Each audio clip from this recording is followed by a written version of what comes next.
pero siempre va con una función. La función de un retablo es, por un lado, la gloria de Dios, y por otro lado es una función catequética, ¿vale?, en la cual el Señor pues nos quiere enseñar también, la Iglesia nos quiere enseñar por la vida de Cristo, la vida de los santos, y bueno, siempre se dice siempre la catequesis de los pobres, la catequesis de los que pues a lo mejor no sabían leer y escribir, ¿vale? Así que nos ponemos en las manos del Señor y de la Virgen Santísima, y bueno, invito a los que queráis pues a rezar a la Virgen María. En el nombre del Padre, del Hijo y del Espíritu Santo. Dios te salve María, llena eres de gracia, el Señor es contigo. Bendita tú eres entre todas las mujeres, y bendito es el fruto de tu vientre, Jesús. Santa María, Madre de Dios, ruega por nosotros pecadores, ahora y en la hora de nuestra muerte. Amén.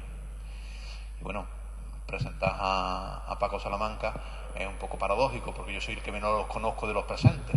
Los demás lo conocéis todos muchísimo mejor que yo.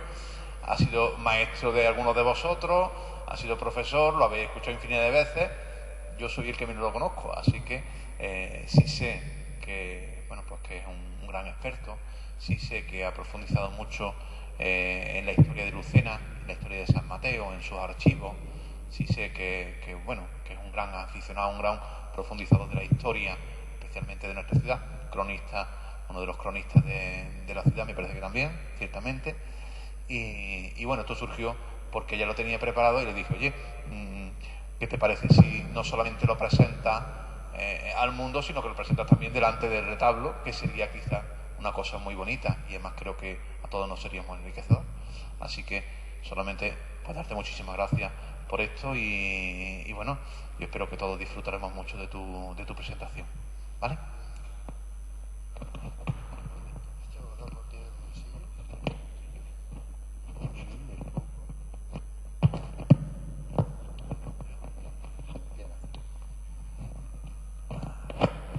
Bueno, sí, buenas noches. Decir que estoy encantado de pronunciar mi conferencia precisamente delante del objeto al que está referida, que es el retablo. Indudablemente no hay una joya imaginera en Lucena, y por supuesto en muchos kilómetros a la redonda, que puedan parangonarse con esta pieza extraordinaria. Es una pieza en la que vamos a detenernos y de la que podríamos hablar mucho tiempo. Vamos a dedicarle un poco de nuestro tiempo a conocer algo que lo hemos visto infinidad de veces, pero que no hemos contemplado con el suficiente detenimiento para verlo. Hemos incorporado en una pantalla porque vamos a proporcionar detalles del retablo que no son apreciables a simple vista, ¿no? Hay que acercarse bastante para ver determinados detalles. Por eso el auxilio de esa pantalla. Pues bien, empezamos. El 25 de octubre de 1570, en la Notaría Apostólica de la ciudad de Córdoba, el escultor Jerónimo Hernández, con apenas 30 años, se comprometió en presencia de su cuñado, Hernán Ruiz III, que actuaba como testigo y fiador, a ejecutar la arquitectura, el ensamblaje y la talla del retablo de madera que se iba a hacer entonces para la ciudad de Lucena.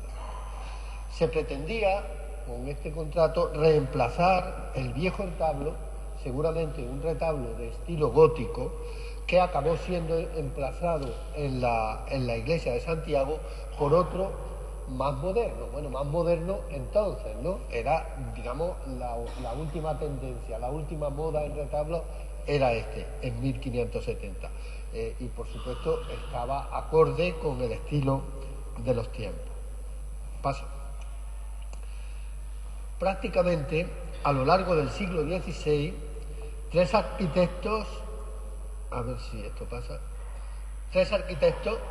habían dirigido y completado la construcción de este templo. Este templo se hace por tres personas a lo largo prácticamente de un siglo. Hernán Ruiz III, que es el que en cierta manera provoca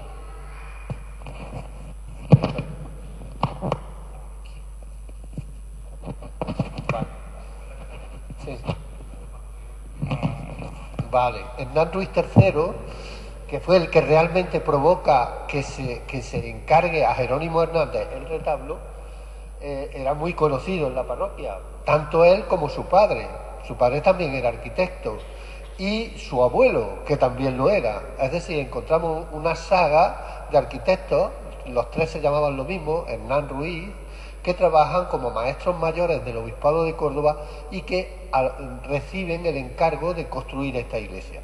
Hernán Ruiz I construye, digamos, desde este pilar hacia el fondo, o desde este fondo hasta el pilar, es decir, toda la crucería gótica de este tramo de las tres naves. Hernán Ruiz II, ya veremos, construye hasta el final toda la serie de pilares o de columnas que tiene la iglesia, y Hernán Ruiz III, que culmina la obra haciendo la portada principal.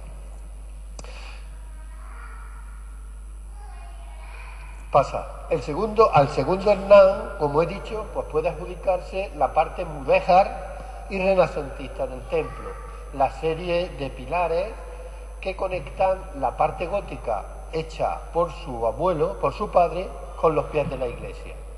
Ahí los arcos elaborados en ladrillo, que era un material mucho más barato y mucho más ligero que la piedra, son los que sustentan este artesonado de par y nudillo, que se llama, que cubre las naves central y laterales.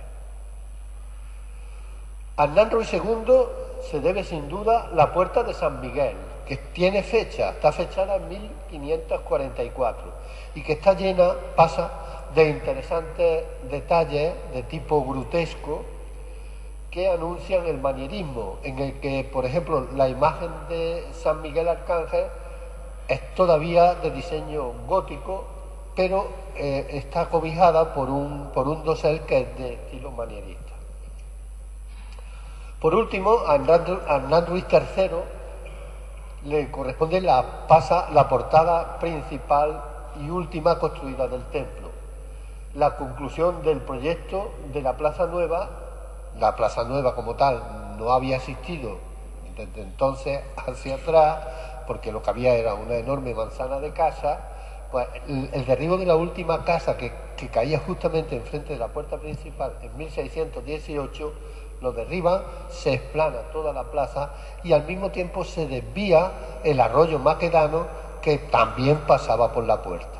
Es decir, al desviarse por la calle El Agua y la calle San Francisco, pues permite ya habilitar esa salida con facilidad de la iglesia y ya le da un completo sentido a la plaza, que desde entonces se llama Nueva.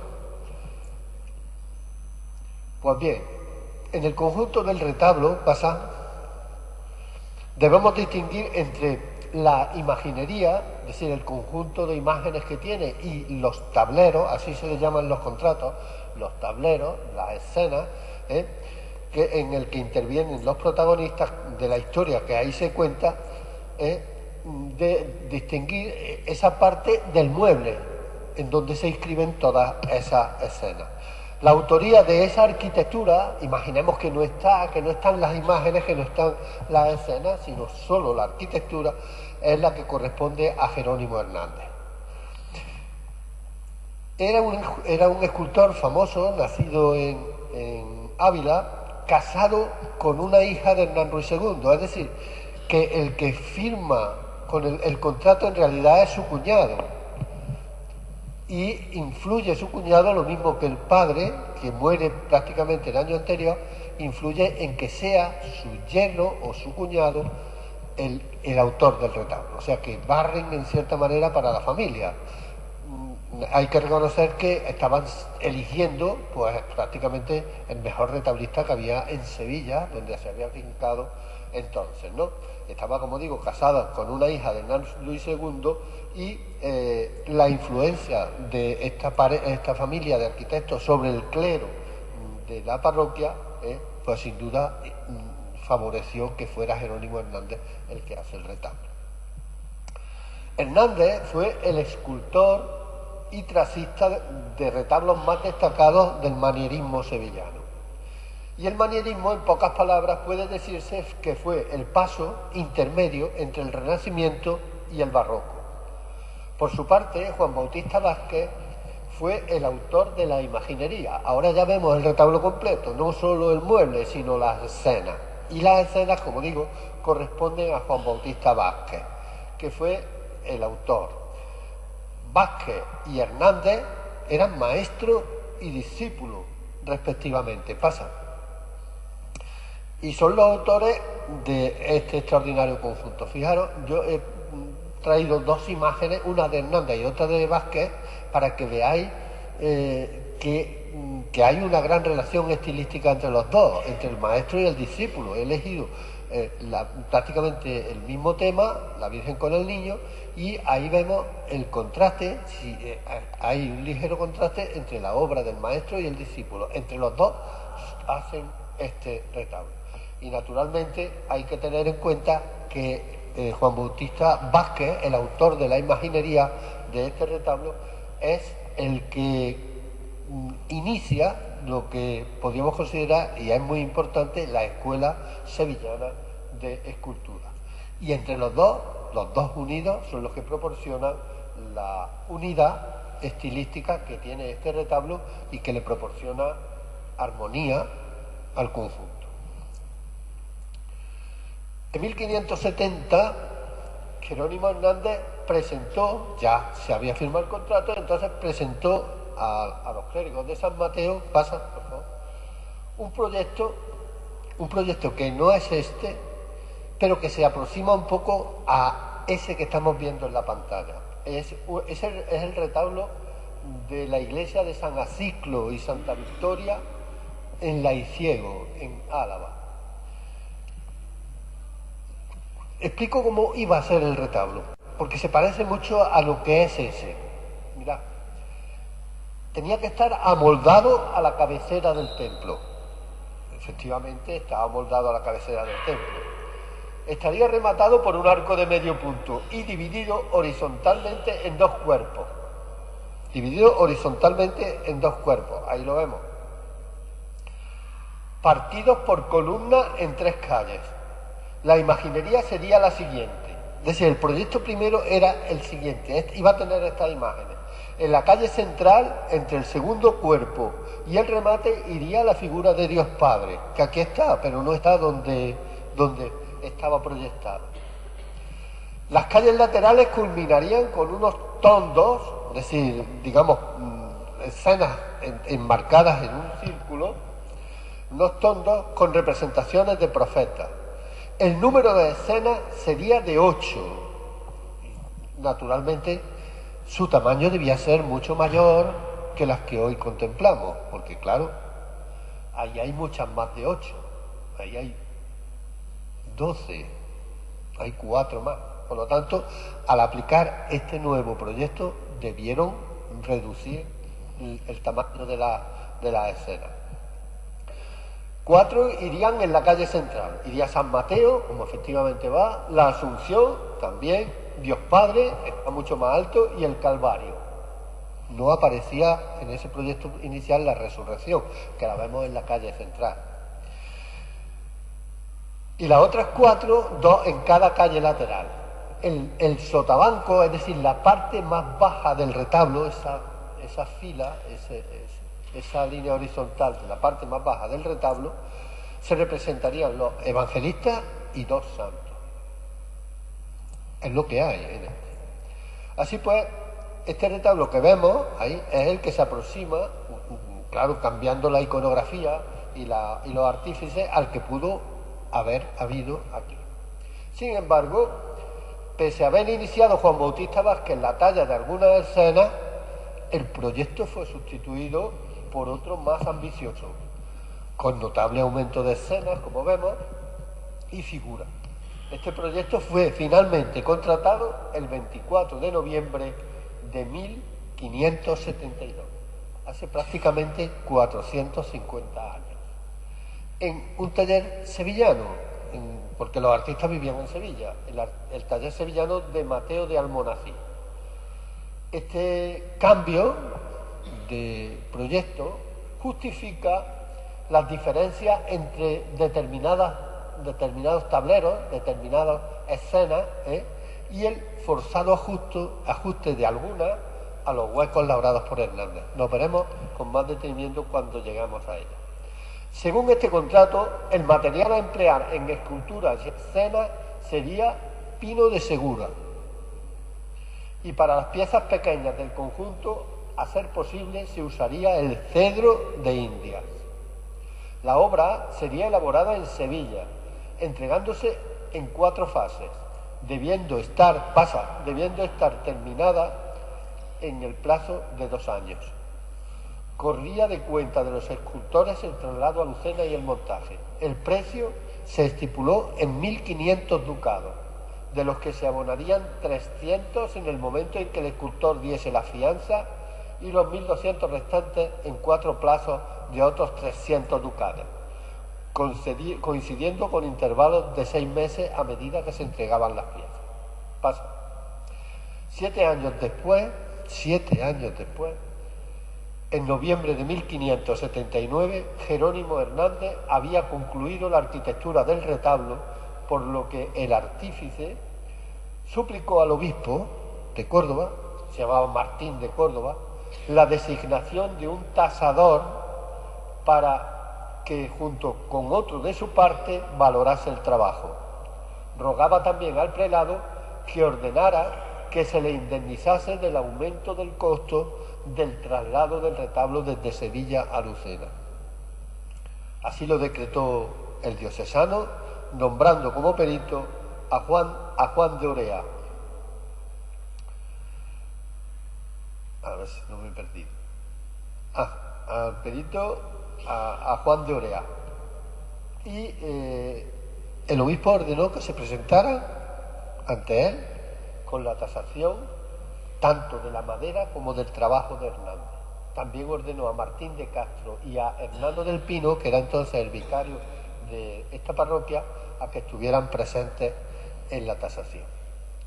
La evaluación se efectuó en 1580 y el justiprecio estimado se disparó a 5.796 ducados. El clero parroquial se alarmó, claro, ante esta enorme subida. Entabló un pleito en el que el provisor de la diócesis dio la razón a los peritos y decretó que se verificase el pago en el plazo de 20 días. La orden fue incumplida en su totalidad, puesto que en el testamento de Jerónimo Hernández, de octubre de 1586, este declaraba que la Iglesia le adeudaba aún 1.500 ducados. Mucho dinero. El ducado era una moneda de oro, Bien, pasa. El retablo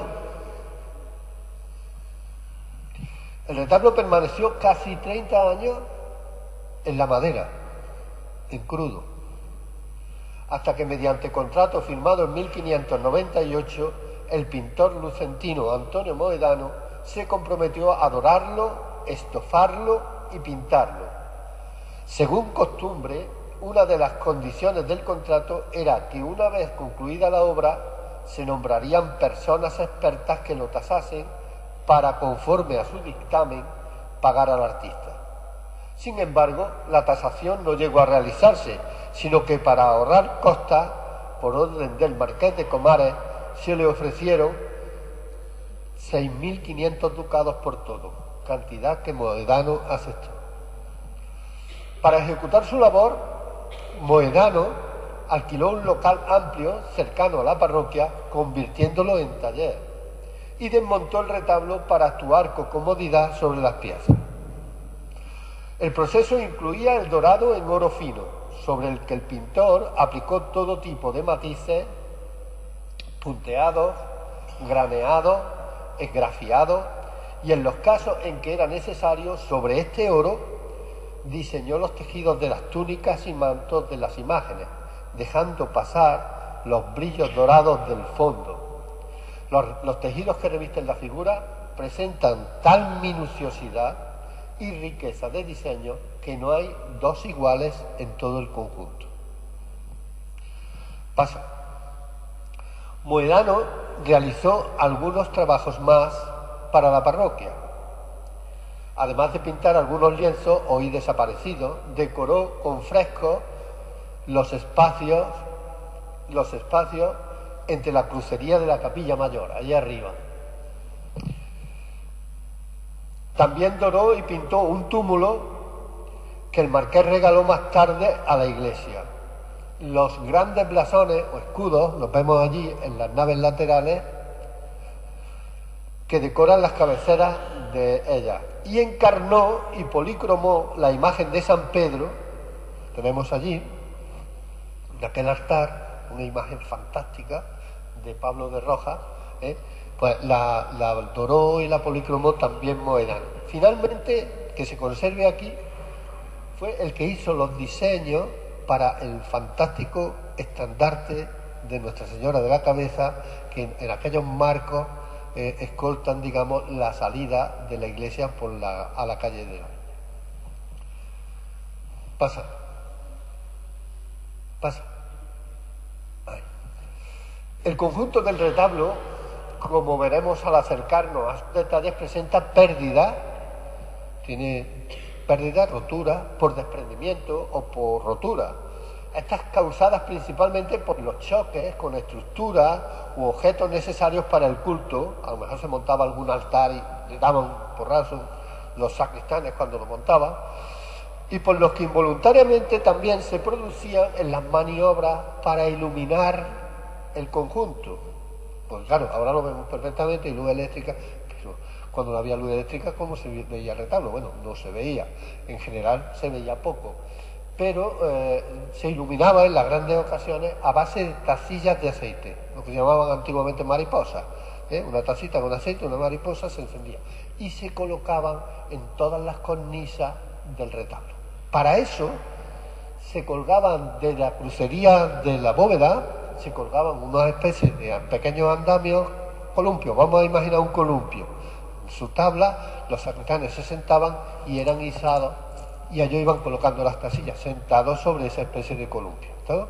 Era una maniobra arriesgada sobre todo para los sacristanes y peligrosa para el propio retablo, porque podía incendiarse en un momento determinado. Pero bueno, no pasó nada. Se rompieron piezas, con los pies, al darles, bueno, piezas que sobresalían algo, manos, dedos, etcétera, pues se producían daños, ¿no? Bien, una acción que afectó precisamente al retablo y además a alguna figura fue llevada a cabo en la imagen de San Mateo. Déjame. La imagen de San Mateo, que la vemos en la calle central, y las imágenes de los apóstoles que vemos, las vemos allí en la pantalla, pero también las podemos situar en el retablo. Están delante de los pedestales que sujetan las grandes columnas del cuerpo principal. Bueno, esas cuatro figuras son Santiago, San Andrés y en el centro San Pedro y San Pablo, son las que verdaderamente más han sufrido a lo largo de la historia. Primero porque estaban muy cerca para los montajes que se hacían, y en segundo lugar porque se encomendó su restauración a un artista que se llamaba Luis Márquez Reciente, que en 1577 el clero parroquial le encargó arreglar esas imágenes y él las arregló.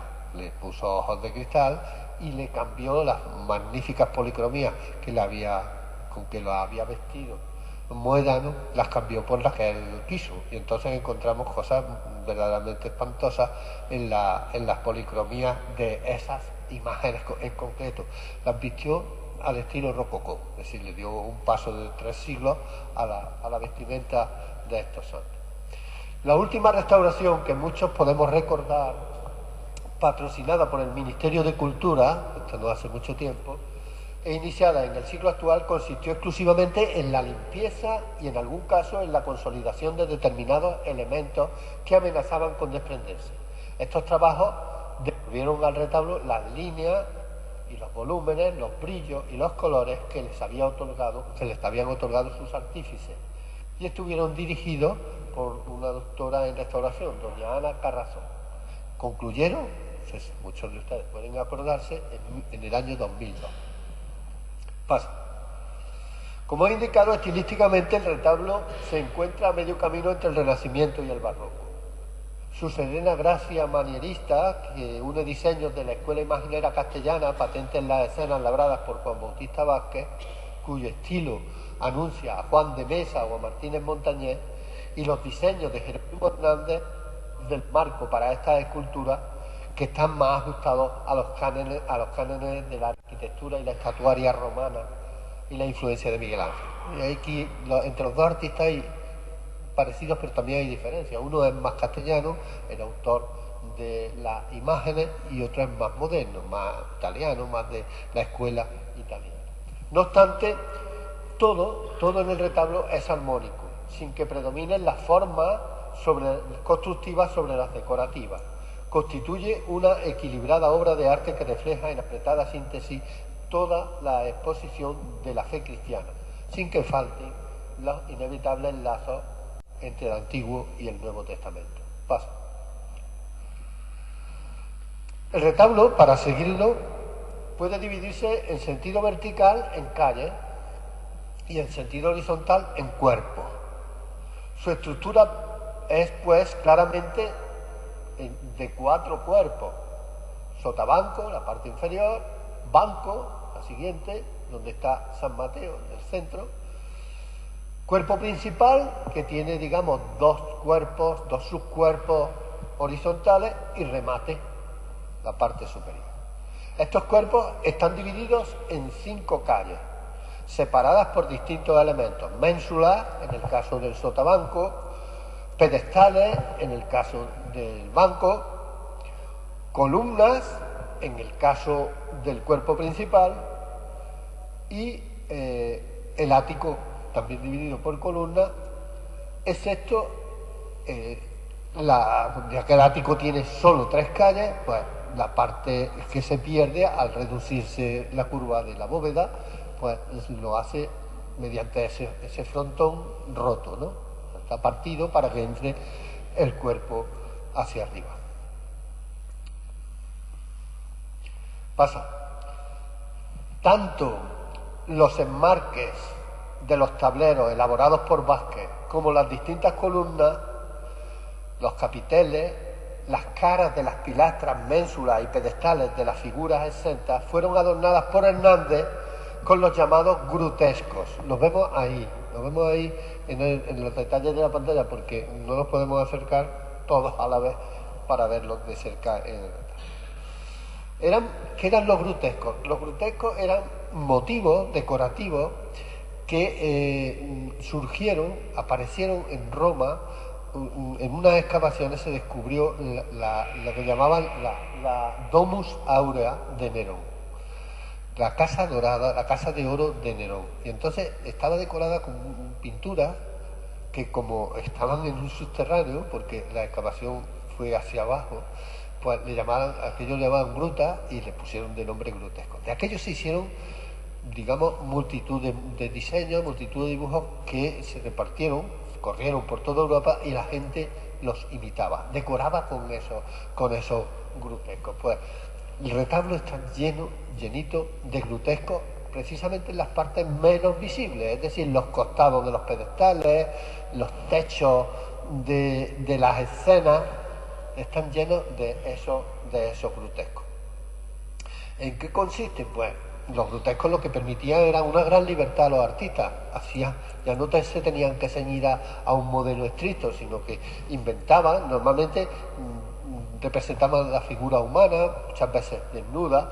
Normalmente eran niños, angelillos o jóvenes. Lo combinaban con elementos vegetales fantásticos, a veces monstruosos, trofeos, festones de flores, festones de frutas, todo combinado, y el retablo está lleno precisamente de esos elementos. Pasa. La decoración de los elementos arquitectónicos, ahí lo que he hecho ha sido borrar las figuras y dejar el marco, es decir, dejar lo que hizo Jerónimo Hernández. El trabajo de Jerónimo Hernández, desde luego, es fantástico, ¿no? Esos, digamos, que son los elementos arquitectónicos del retablo. Además de los tradicionales elementos ornamentales, distribuidos por las basas, por los capiteles, las cornisas, los frisos, pues Hernández incluye figuras en alto y medio relieve que no pierden su calidad artística a pesar de que casi prácticamente no se vean. Es decir, aunque nos subamos allí arriba y podamos ver detalles de cerca de los angelotes, de las figuras, de las cornisas, de las molduras, si nos acercamos vemos que son iguales de perfectas o quizás mejores que los que están cerca, a pesar de que evidentemente aquello no se veía normalmente, ¿no? Hoy, gracias a Dios, podemos verlo, gracias a Dios. En cuanto a los tableros, el conjunto de esas escenas que cuentan, la serie de los personajes que en ellas aparecen, su posición y actitud, el orden en que están distribuidos por el retablo obedece a un plan didáctico muy bien estudiado. Para el pueblo analfabeto, en su gran mayoría, era como un inmenso cómic, es como un tebeo, que relata la vida de Cristo y con las figuras, con sus gestos, porque claro, esas figuras no hablan. En un tebeo están los bocadillos que incluyen el diálogo, pero ahí no hay bocadillos. ¿Cómo hablan esos personajes? Pues hablan con sus gestos, con las manos, con sus expresiones, con sus acciones, y eso lo iremos viendo, ¿no? El lenguaje de las manos, expresiones en las que cada escena evangélica manifiesta las emociones y remiten a las palabras, esas emociones que expresan remiten a las palabras que están en la escritura. De manera que la labor del artista era expresar, no solo representar la figura, sino expresar en aquel momento diálogos, por ejemplo, entre ellos. Vamos a empezar a hacer el recorrido. Empezaremos por el sotabanco, la parte inferior, y iremos subiendo escena a escena. Bueno, digamos que el retablo es como una gran fachada dorada y policromada que se asienta en el sotabanco, y en la que las figuras en relieve de los evangelistas, ahí los tenemos abajo, inician su relato. El relato, ¿quién cuenta lo que se dice ahí? Pues lo cuentan los evangelistas, está en los evangelios, por eso todo lo que se cuenta se apoya en ellos, está sobre ellos. Así es que empieza, y ya pasamos al banco, pues digamos que son las escenas gozosas de la vida del Señor. Empezamos con la anunciación, la visitación a la prima de la Virgen, Santa Isabel, en el centro San Mateo, y pasamos luego a la Natividad, el nacimiento, y la Epifanía, la adoración de los magos. Ya en la siguiente tanda, pues ya encontramos el comienzo de los dolores. La parte gozosa, vamos a pasar a una parte más dolorosa. La presentación de Jesús en el templo, que la hemos celebrado ayer, la huida a Egipto, Jesús entre los doctores, Jesús se le pierde a sus padres, los padres pillan un mal rato impresionante, el bautismo de Jesús, que es el comienzo de su vida pública, y ya entramos en la pasión, allí tenemos la cena eucarística, la institución de la Eucaristía, la oración del huerto, el prendimiento, el exeomo, y ya, por supuesto, nos tenemos que subir arriba y vemos ya la crucifixión, el descendimiento de la cruz, el entierro de Cristo, y en la parte principal del retablo, donde cuando entramos se dirigen todas las miradas, la resurrección del Señor. Así es que pasa. Ahí tenemos el banco. Bueno, nada en el banco, en el sotabanco, nada es casual, es improvisado. Ahí está. Las figuras son San Juan, los evangelistas, San Marcos, San Mateo y San Lucas. Y están representadas en tableros de bajo y medio relieve. Y entre cada par de estos tableros están las figuras, son pequeñitas. Si vemos los tableros, por ejemplo, aquellos de la derecha, vemos ahí un relieve con una figura de un profeta, y aquí, en este lado, otra figura de otro profeta. Son profetas anunciadores de la Eucaristía, mucho antes de que Cristo la instituya, ¿no? El sagrario, evidentemente, ocupa el lugar central y está en el sotabanco porque si la ponen más alto, oscurar no alcanza.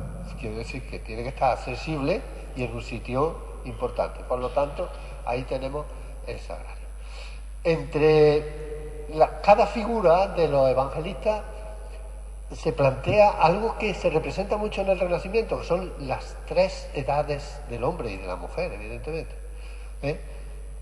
San Juan se representa como un joven, mientras que San Lucas como un anciano, y los otros dos, pues, hombres en plena madurez.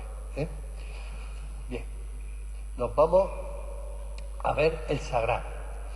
Bueno, el centro del cuerpo lo ocupa el sagrario. Hernández lo concibió como un elegante templete clásico, sujeto por pares de columnillas de fuste estriados y capiteles corintios. En el centro de este templete, que actúa a manera de baldaquino, se ubica la caja que alberga el Santísimo Sacramento. A ambos lados del sagrario aparecen pequeñas imágenes de los fundadores de las dos grandes órdenes religiosas medievales, San Francisco de Asís y Santo Domingo de Guzmán, franciscano y dominico. Completan el sotabanco con las ménsulas. Las ménsulas las tenemos a los dos lados del sagrario. Vemos que son como los soportes de los pedestales. Esas ménsulas están decoradas también con angelillos, que no los vemos porque están, bueno, en el frente sí se ven, pero los laterales también los tienen.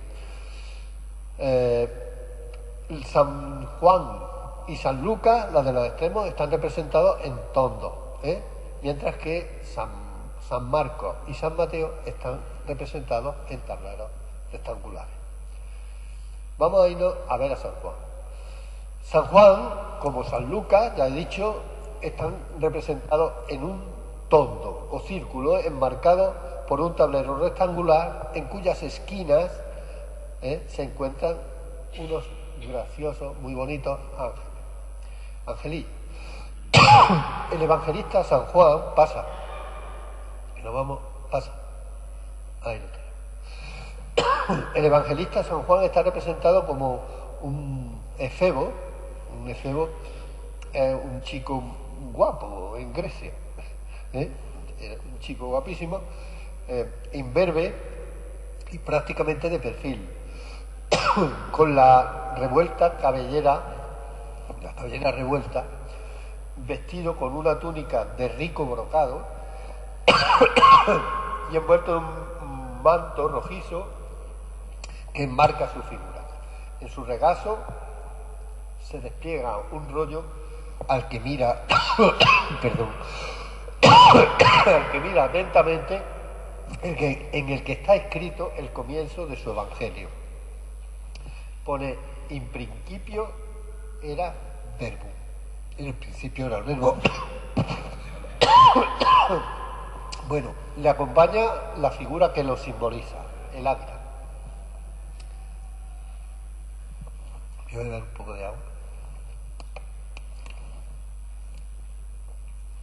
Pasamos. San Marcos está representado en un tablero rectangular. La figura es para mi gusto es impresionante. Vázquez lo representó en la plenitud de la edad, con barba, sentado y envuelto en un manto que le cubre la cabeza y casi la totalidad del cuerpo. Vale, excepto la parte superior del torso y las manos. El evangelista aparece absorto en el rollo que, desplegado en su regazo, tiene escrito Initium Evangelii. A su izquierda se encuentra echado el león, que es su símbolo. En este caso el evangelista aparece ante un paisaje que Mohedano pintó con gran delicadeza. Tanto los celajes suavemente azules como el paisaje boscoso recorrido por un ondulante camino. Pasamos a San Mateo. Igual que San Marcos, San Mateo está representado musculoso y en su madurez, sentado en una mesa, ante una mesa en un sillón con volutas en respaldo y brazos. En actitud pensativa se afana en escribir sobre el pergamino que le presenta el ángel simbólico, el inicio de su evangelio. Liber generationis Jesucristi. El evangelista, descalzo, viste túnica y un manto oscuro que desciende hasta sus pies. Sorprende, a mí por lo menos me sorprende, el estilo de esta figura que contrasta mucho, distinto al de la otra evangelista. Se diría que fue elaborado por otras manos. Esta anomalía, digamos, la volveremos a encontrar en otras piezas del conjunto. San Lucas, pasa. En contraposición con la juventud de Juan, Lucas está representado como un anciano de noble rostro y onduladas barbas, con evidente calvicie pese a su larga cabellera. Se envuelve en túnica y mantos de colores oscuros con decorativos esgrafiados dorados. A su derecha surge la cabeza de su animal simbólico, el toro, que el evangelista contempla y acaricia mientras en su regazo se extiende, escrito en un rollo, el comienzo del prólogo de su evangelio, Quoniam Quidem. Como en el caso del tablero de San Juan, en las esquinas vemos esos graciosos angelillos en distintas poses. Y vemos ya, pasan a los dos profetas. Bueno, vemos las ménsulas, veis las ménsulas, los costados de las ménsulas, esos angelitos preciosos con que Jerónimo Hernández los decoró. Bien, pues vamos a ver a Zacarías y a Aser. Las ménsulas en que apoyan los pedestales y columnas de los cuerpos superiores señalan los límites de las tres calles del sotabanco y están decoradas con relieves de niños y jóvenes desnudos. En el centro de cada calle están los relieves de Zacarías y Aser, que, como queda dicho, anunciaron la Eucaristía. El primero, un anciano de largas barbas con la cabeza cubierta con un manto rojo, sostiene un rollo que dice Frumentum Electorum, es decir, el grano de los elegidos. Por su parte, el profeta Aser despliega sobre el pecho un rollo con la frase Panis Pinguis Deliciae Regibus, cuya traducción podría ser el pan excelente para la delicia de los reyes. Bueno, llama la atención, por ejemplo, el movimiento de la barba que tiene el profeta. Seguimos hacia arriba y nos vamos a recorrer el banco del retablo. ¿Pasa? Pasado, sí. Dejamos el sotabanco y ascendemos hacia el cuerpo siguiente, el banco. Para mí es el de más elegante diseño del retablo. Sus calles están marcadas por los pedestales y las imágenes ya mencionadas de Santiago, San Pedro, San Pablo y San Andrés, maltratadas por Luis Márquez reciente en el siglo XVIII. En él se suceden las siguientes escenas: Anunciación, aquí la tenemos a la izquierda, Visitación en la calle, estas dos en la calle del Evangelio, y Natividad y Epifanía en el lado de la epístola. Estos cuatro tableros están rematados por arcos de medio punto con intradoses decorados y para cuyas enjutas, es decir, los rinconcitos que forman el arco y el marco, pues eso se llaman enjutas, están decoradas con figuras de ángeles. Separan cada par de escenas dos columnas jónicas cuyos fustes están decorados con grutescos. Vamos a la Anunciación y la Encarnación. La escena de la Anunciación y la Encarnación están resumidas en el primer tablero y se desarrollan en una estancia cuya arquitectura proporciona sensación de profundidad. Estamos en el interior de un cuarto. María se representa sorprendida en su oración por Gabriel, el arcángel, de bello rostro y acaracolada cabellera ceñida con una dorada cinta, que se arrodilla para anunciarle el plan redentor del Altísimo. Sus manos expresan el diálogo, las manos, el gesto de las manos, como explicándole a María lo que pasa. Por su parte, la Virgen demuestra con el gesto de arrodillarse su aceptación. Es el momento de la encarnación, con la presencia de la figura de Dios Padre junto a la paloma del Espíritu Santo. Vemos que hay como una ventana, ahí la tenemos, y ahí está Dios Padre y el Espíritu Santo. Confirma el hecho de la encarnación el haz de rayos dorados que inciden sobre María. Ya llevamos 3/4 de hora, vamos a correr. Bien, pasamos a la visitación. Vamos a correr un poco. La visita de María a su prima Isabel, que estaba encinta del que llaman el precursor de Cristo, pese a ser una mujer muy mayor, constituye esta escena del banco. Según San Lucas, ambas mujeres se abrazaron, se encuentran, se abrazan, y María entona el Magnificat, ¿no? La escena está centrada por las figuras de las dos protagonistas, María e Isabel, que están empezando como a abrazarse. María coloca, fijaros bien, cómo María le coloca a su prima la mano en la barriga, como diciendo, está embarazada, es el gesto, ¿no? El gesto. Entonces, las figuras que completan la escena pues aparecen en los evangelios apócrifos. Ahí aparece a la izquierda el marido de Isabel, Zacarías, que tiene en la mano como un odre con agua, supongo para darle de beber a los que llegan. San José a la derecha y dos mujeres, probablemente dos Marías, Salomé y Cleofás. Pasamos a la Natividad. Pasa.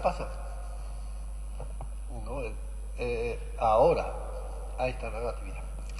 El tablero de la Natividad incluye dos escenas. Una, la adoración de la Virgen y San José al niño, y el anuncio a los pastores, que se venga al fondo.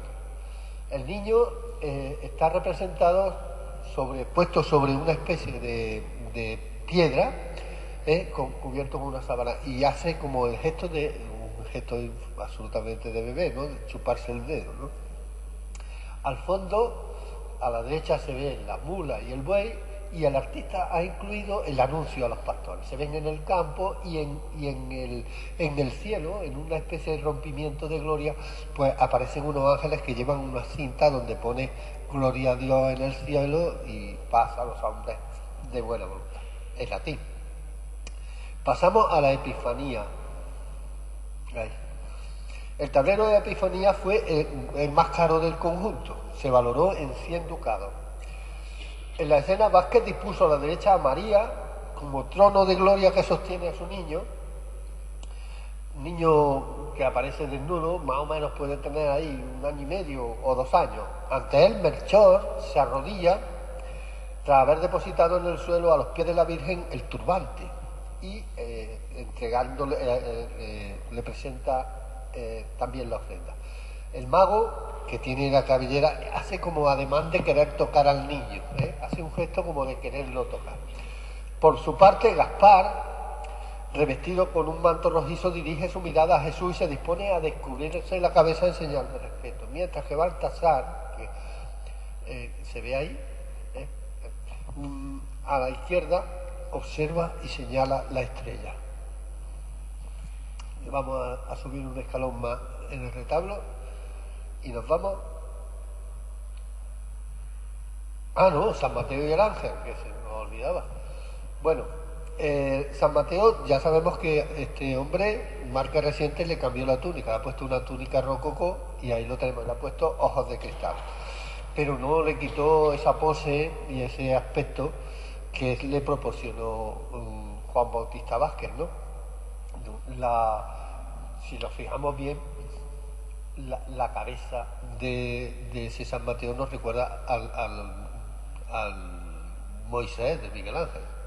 Recuerda bastante al Moisés.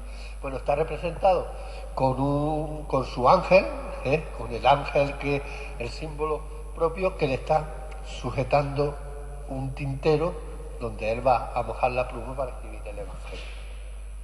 Subimos ya al cuerpo principal del retablo. Es el más amplio del conjunto, tiene 8 escenas y están encuadradas por las grandes columnas, que en el contrato aparecen columnas de orden gigante, ¿no? Y luego separados 2 a 2 por esos pares de columnitas, también decoradas con grotescos. Las escenas que tenemos, ya las he dicho, son presentación. Vamos a empezar la presentación, luego la huida de Egipto y así sucesivamente. Pasamos.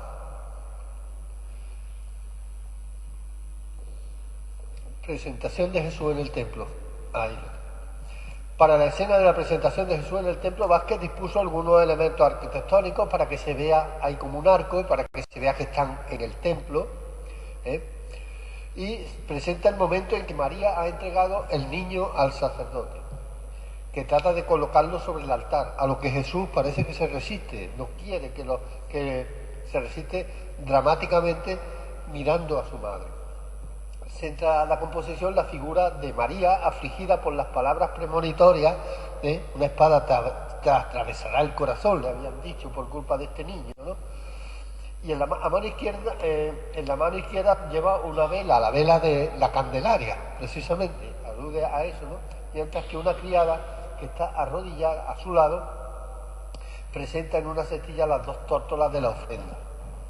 Entre la Virgen y el sacerdote, la profetisa Ana contempla al niño en ademán de oración. Por su parte, José, como dando ánimo a su esposa, le apoya la mano sobre el hombro. Tras él, con la cabeza en escorzo, aparece el anciano Simeón. Pasamos a la huida de Egipto. La huida de Egipto, claro, hay que representarla al aire libre. Es una escena como la del bautismo que hay que representarla en campo abierto. Por tanto, es una de las escenas más luminosas del retablo. Aparece la María a lomos de un asno, envuelta en un manto oscuro con el niño en los brazos, mientras José va detrás a pie con un morral y una calabaza para el agua. El patriarca viste túnica corta de peregrino y se cubre con un sombrero. Hay 2 palmeras que enmarcan la escena, dejando ver a lo lejos una ciudad amurallada y un paisaje montañoso. En alusión al Evangelio apócrifo del pseudo Mateo, Vázquez añadió en el ángulo superior izquierdo un angelillo que está subido a la copa de la palmera con un racimo de dátiles, mientras que los otros 2 angelillos acercan los frutos a los fugitivos para que sobrevivan en el desierto. Pasa. Jesús entre los doctores en la escena siguiente. La distribución de las figuras están dispuestas escalonadamente, porque son muchas figuras y tienen que representarse en un tablero de reducidas dimensiones, ¿no? Pero esa distribución le permite una gran sensación de profundidad. Ocupa la parte más elevada el niño se ve allí al fondo sobre la escena. Un infante más o menos como de 10 años, que sorprende a los sacerdotes con su sabiduría. Vázquez lo representó dirigiendo la mirada con un gesto de mano en ademán como de si estuviera contando, el niño está como si estuviera contando a un viejo doctor de la ley mosaica sentado a su izquierda con un libro abierto en el regazo. 6 sacerdotes más se distribuyen por el contorno del tablero, en las más variadas actitudes, conversando, consultando los textos o mostrando sorpresa, incredulidad, incluso perplejidad ante la sabiduría de Jesús. A la derecha otro niño aporta nuevos volúmenes y otra figura más también trae más libros. Y en el ángulo superior izquierdo se muestran a Jesús y a María, que angustiados han dado después de 3 días por fin con su hijo. Pasa el bautismo de Jesús. Culmina esta serie con la escena del bautismo de Cristo, Era el inicio de su vida pública. La casi desnuda y aparece Jesús como un atleta, ¿no? La atlética figura de Jesús está en actitud sumisa y se muestra dentro del arroyo con los brazos cruzados sobre el pecho, recibiendo el agua del bautismo de manos de su primo y el precursor, Juan Bautista, que está situado en la orilla. El precursor está envuelto en una tosca túnica de pelo de camello y en el lado opuesto el artista lo que ha colocado son 3 ángeles que asisten a la escena. Uno de ellos que está mirando a Jesús, le sostiene, tiene la túnica, mientras que arriba, en segundo término, entre los árboles, entre nubes y cabezas de querubines, aparece la figura del Padre Eterno. Pasamos y nos quedamos con la imagen de la Virgen que está ahí en la calle del medio. María aparece como la medianera, realmente es la medianera entre Dios y los hombres, y ahí está representada como tal, ¿no? Está entre un hombre, San Mateo, y Dios, el resucitado, ¿no? María en medio de los dos. Ya decía que todo está bien hecho y bien estudiado, ¿no?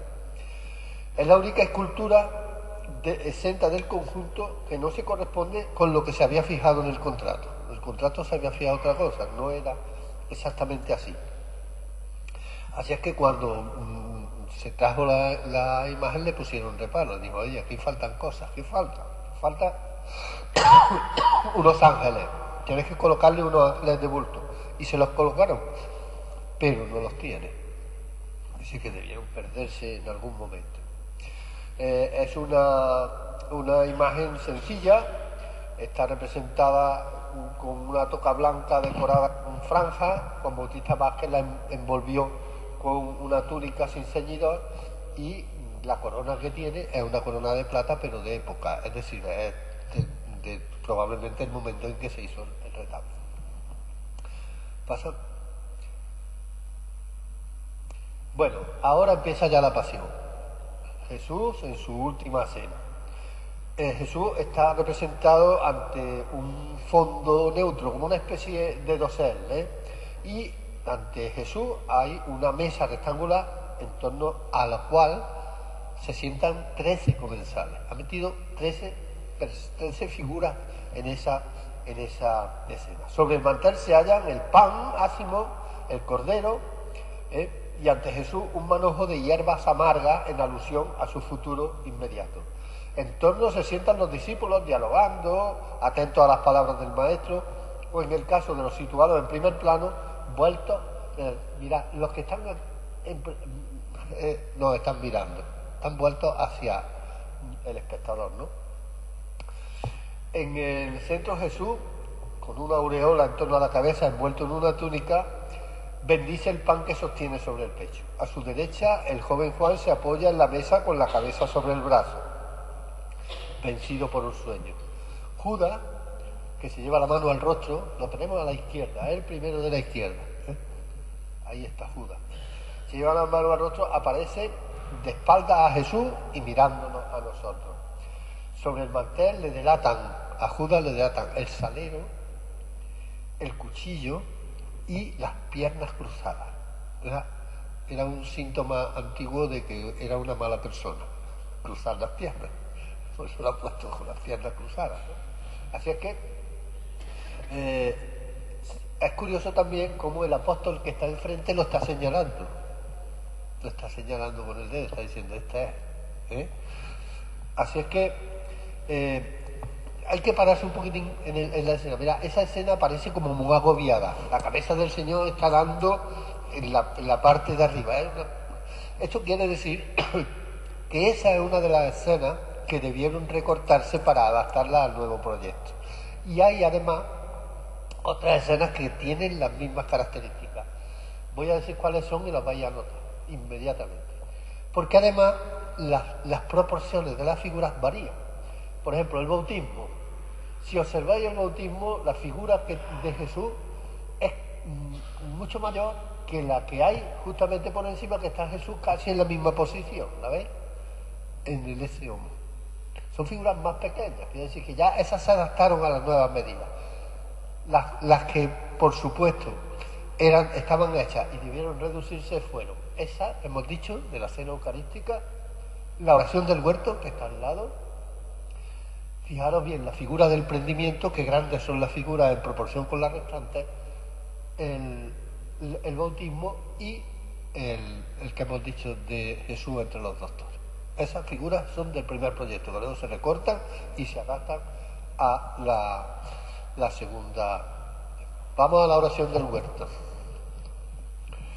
En esta escena hay resumidos 3 episodios de la pasión. El abandono de Cristo por los discípulos, Pedro, Santiago y Juan, que están allí apartados y dormidos, ahí en medio del olivar. Santiago está con túnica roja, está despierto pero ausente. Pedro, un sueño profundo, tendido, es el último que se ve. Y en primer plano, pues, Cristo, angustiado por la proximidad de su pasión, arrodillado, con los antebrazos apoyados en una roca, implorando al Padre que le aparte el cáliz de amargura. A su derecha está el ángel confortador, que en las manos la ha debido perder, pero debía tener en las manos el cáliz y probablemente la cruz, ¿no? En el fondo, es más difícil de ver, pero allí al fondo, ahí, donde está el puntero, en el fondo, sobre la línea oscura del monte, lo vemos también ahí, entre los olivos, con la luna llena de fondo, se aproxima un grupo. La encabeza un soldado romano portando una lanza y 2 personajes más. Uno de ellos, probablemente Judas, señala en dirección a Jesús. ¿Pasamos? Y ya, bueno, ahí está el prendimiento. Que también tiene varias escenas consecutivas. Por ejemplo, está el prendimiento, el beso de Judas, la respuesta violenta de Pedro y la huida de los apóstoles, que se quitan de en medio. El beso como contraseña para señalar al maestro. Ha servido para que los soldados le prendan sin hallar resistencia, amarrándole con cuerdas. Uno de ellos, con el torso cubierto con una cota de malla, mira fijamente a Jesús mientras sostiene la cuerda. Detrás, otro soldado se afana las ligaduras. En esta escena Vázquez marcó con claridad la diferencia de los gestos de Judas, con rotunda expresión de odio, y la mansedumbre de Jesús, cuya mirada parece recriminar a San Pedro, musculoso, calvo y barbudo, que sujetando con su mano el brazo de Marco, criado del sumo sacerdote, levanta la diestra para asestarle un golpe con su espada. En la parte superior izquierda del tablero, 2 apóstoles, Juan, parece que es Juan, que vuelve atrás su rostro mirando a Jesús, se retiran llenos de miedo, abandonando al Mesías. Presentación de Jesús es el siguiente, ahí lo tenemos. Jesús es presentado al pueblo, ya lo han azotado, ya ha pasado la noche del Jueves Santo, ¿no? Pero ahí la figura de Cristo no tiene muestras de la pasión, no tiene muestras de los azotes, volvemos a decir, un atleta que está ahí representado y que se distingue evidentemente de los demás por esa piel blanca, esa luminosidad que desprende Jesús, gracias a la destreza de Moedano, que fue el que, después de haberlo postergado por Barrabás, azotado cruelmente, coronado de espinas, maniatado y revestido con el manto de púrpura que apenas le cubría el cuerpo desnudo, se es mostrado a la multitud en el pretorio. Flanquean al reo un soldado que está sujetando la cuerda y mira de reojo a la multitud, y una autoridad judía, quizás Caifás. Tras él aparece otro soldado portando una lanza. A la izquierda, con un mechón de pelo sobre la frente, Pilatos, lo vemos ahí, está mutilada la figura, adelanta las manos, quizás en ademán de presentar a Jesús a la muchedumbre, o en un gesto de lavarse las manos, que también puede ser. Tras él, tras la figura, aparece, ahí hay una mujer, es Prócula, es la mujer de Pilato, que ya secreta y seguidora ya de Jesús, que está naturalmente en contra de todo lo que está pasando. Vámonos Aunque damos un salto en el tiempo, pero bien, vámonos a la resurrección. Ahí está. Bueno, la resurrección está narrada por el evangelista San Mateo y por el apócrifo de San Pedro. Inevitablemente es la escena que atrae la mirada de los espectadores en el centro del retablo.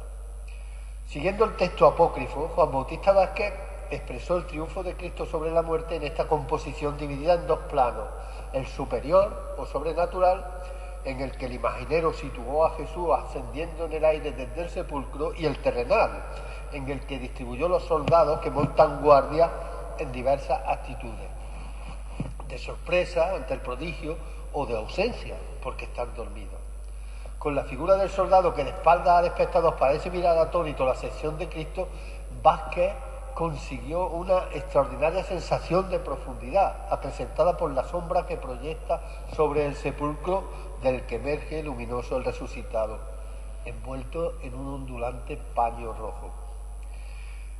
En atención al relato apócrifo, el imaginero añadió en el último plano, apenas visible, la figura: hay detrás un anciano sacerdote de largas barbas con la cabeza cubierta con el manto, que también estaba custodiando el sepulcro. La imagen de Jesús suspendida en el aire, para mí, es un prodigio de belleza ideal y de suavidad en el tratamiento de la anatomía. La sensación de elevación es perfecta. La figura de Cristo supera los límites de la hornacina. Esta sensación de ingravidez debía colaborar. Probablemente Jesús sostenía un lábaro, una especie de banderola con la cruz, símbolo de su triunfo. Nos vamos ya a la parte de arriba del retablo, al ático, a lo más alto. Bueno, ¿qué vemos? Pues vemos un frontón partido sobre el cual se eleva el cuerpo, y luego otros frontones que están en la culminación. Ahí encontramos, ya lo he dicho, el Calvario, el entierro, el descendimiento y una serie de profetas que decoran el conjunto. Nos vamos a ver detalles del ático. Yo ni siquiera lo dejo.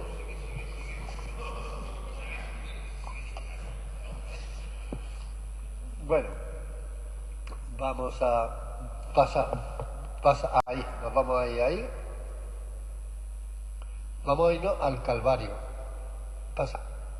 Ahí, vamos al Calvario. La escena culminante de la pasión de Cristo ocupa la hornacina central del remate del retablo. En virtud de su importancia, la figura del crucificado, María y San Juan son de bulto redondo. No son en relieve, son esculturas completas. Y en su ejecución, Vázquez se ciñó estrictamente a lo que se había contratado, es decir, se habían dicho un Cristo crucificado y Nuestra Señora y San Juan a los lados, logrando una figura de Jesús anatómicamente perfecta. Cristo se representa muerto, clavado en una cruz plana, con leves regueros de sangre surgiendo de las heridas. No es un Cristo barroco, lleno de sangre y un poco truculento, sino aquí un Cristo idealizado. De su cabeza, coronada de espinas e inclinada sobre el hombro derecho, cae un largo mechón de pelo. El paño de pureza da una vuelta entre sus piernas y se anuda sobre la cadera derecha, sujeto con una especie de trenza del propio paño. La imagen de Jesús muerto irradia serenidad, en contraste con el patetismo contenido de la figura de la Virgen, que con la mirada baja y los ojos llorosos, cubierta la cabeza con el manto oscuro, entrelaza sus manos en un gesto doliente.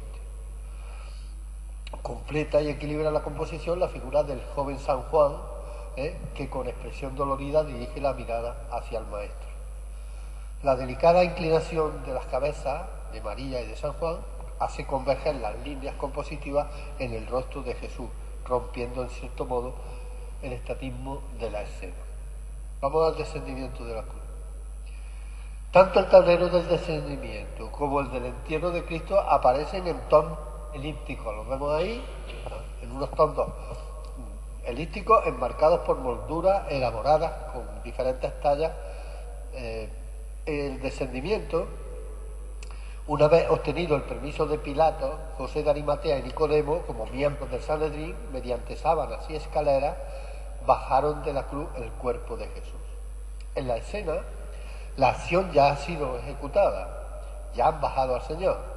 Contra el cielo se recorta la parte baja de la cruz y la escalera a ella adosada. A la izquierda dialogan 3 soldados. Vázquez dispuso en primer término el cadáver de Jesús en el momento en que sobre una sábana Juan y María Magdalena lo depositan en el suelo ante su madre. Magdalena, con largos y ondulados cabellos, envuelta en un manto de color anaranjado, sostiene los pies del Señor. Es Juan quien mantiene incorporado el torso del cadáver, en tanto que María, de bello y dolorido rostro, enmarcado por la toca y el manto, le toma amorosamente la mano. En segundo término, solo vemos ahí, en segundo término, ante la cruz, 2 mujeres con dramáticos gestos, una de ellas con el rostro cubierto por el manto, inician el obligado llanto funeral, es decir, en aquellos entierros había plañidera.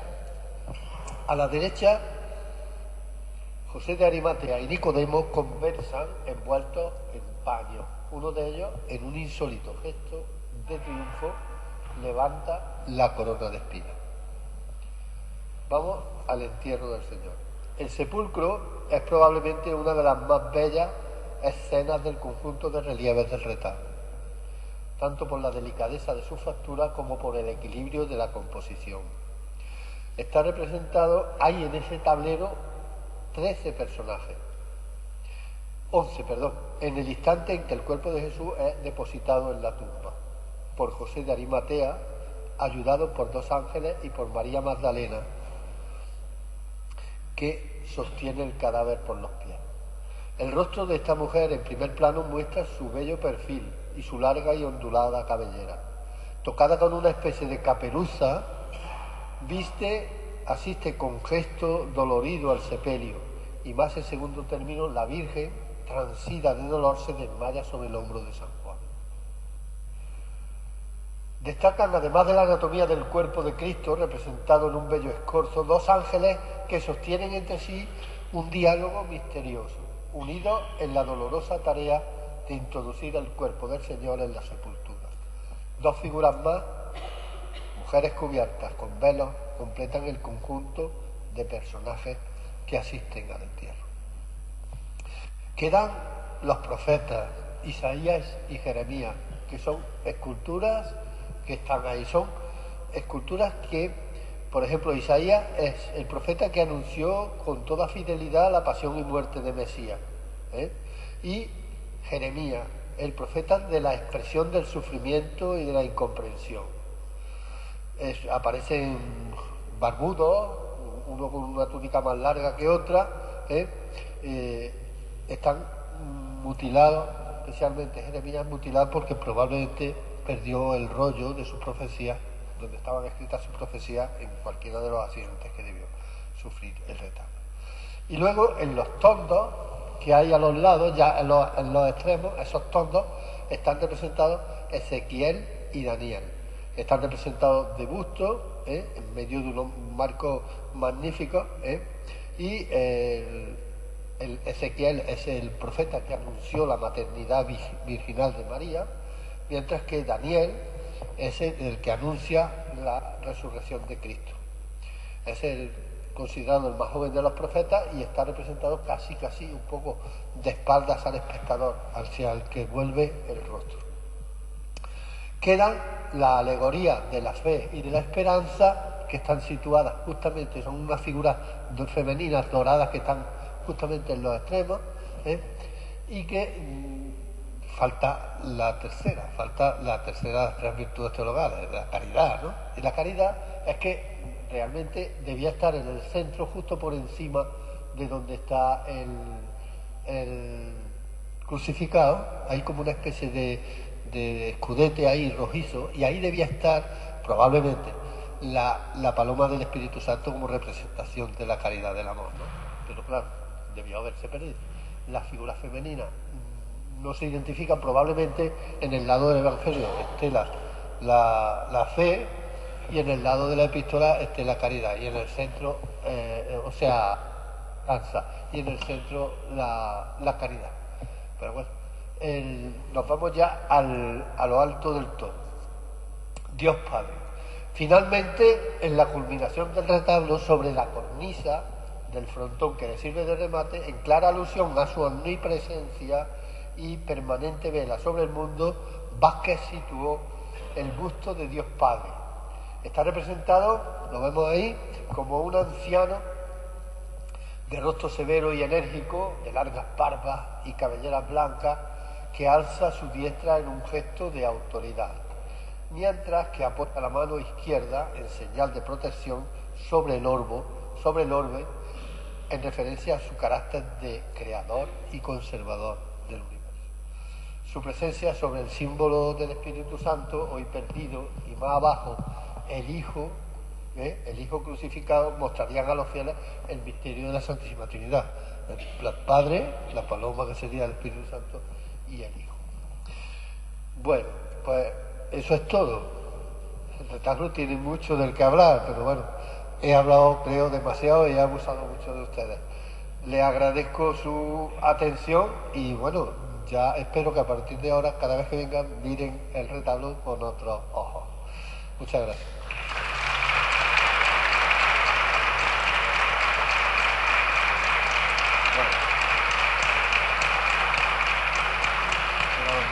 No queda las manos de la gente.